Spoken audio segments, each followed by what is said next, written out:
Miami is building what might be the most visually striking bridge in all of the country. And most people driving around the construction have no idea what it's going to look like when it's done. In this video, we're going over the full story behind Miami's signature bridge. What is it? Why is it being built? The timeline, what it's cost so far, and what it actually means to the neighborhoods and the city around it. I'm a real estate agent based here in South Florida, and infrastructure projects like this one matter a lot to the people I work with, whether they're buying near downtown, investing in Overtown, or just trying to understand where Miami's headed over the next few years. This bridge is one of the biggest construction projects happening in the entire state right now, and I wanted to break down it in a way that actually makes sense. And by the way, if you're looking to move to Miami, I put together a totally free Miami relocation survival guide. It includes all the popular neighborhoods people are moving to, including location, amenities, price points, and much more. This isn't just a bridge, it's a statement. And the design alone is like anything else that has been built in Miami history. The project is officially called the I-395 Signature Bridge, but the builders have actually named it the Fountain. And once you see the renderings,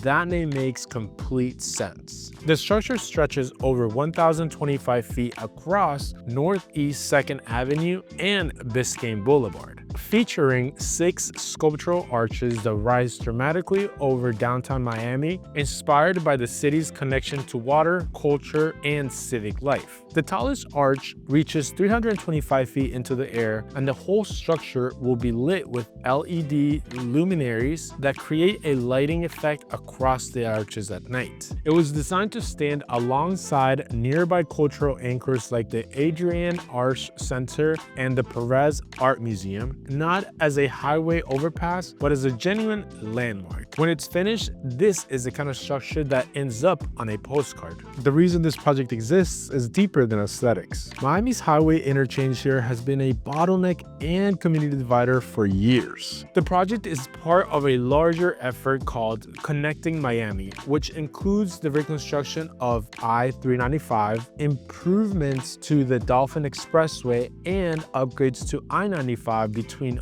Northwest 8th Street and Northwest 29th Street. Transportation officials say the project will improve traffic safety by reducing the weaving movements caused by drivers entering and exiting State Road 836 and I-95 at the Midtown Interchange. And this will increase capacity with a new double-decked State Road 836 that provides direct access to the MacArthur Causeway. Beyond the traffic piece, there is a real community story here. The highway has historically cut off the Overtown neighborhood from the rest of downtown Miami, and this project includes plans to address that directly. The city of Miami has plans for a mile-long underdeck and heritage trail beneath I-395, specially designed to reconnect the historically Overtown neighborhood and downtown Miami. That's meaningful context for anyone watching what's happening to property values and development activity in that corridor right now.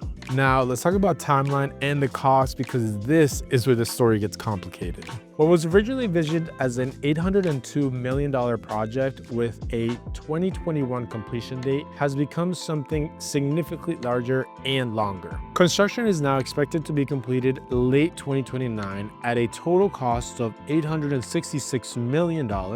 The delays have come from a combination of COVID supply chain disruptions, weather, and more recently, legal disputes. The construction joint venture claims design errors and defective concrete have cost them more than $400 million, according to lawsuits reviewed by NBC6. To be clear, the bridge is actively rising. 2 of the 6 arches have been completed, and all 86 precast segments for the tallest arch have been installed. It's happening, just slower and at a higher cost than anyone originally planned for. That's not unusual for a project of this complexity. One of the project's engineers director called it the most complex design build segmental bridge in the world. Here's what this actually means for Miami.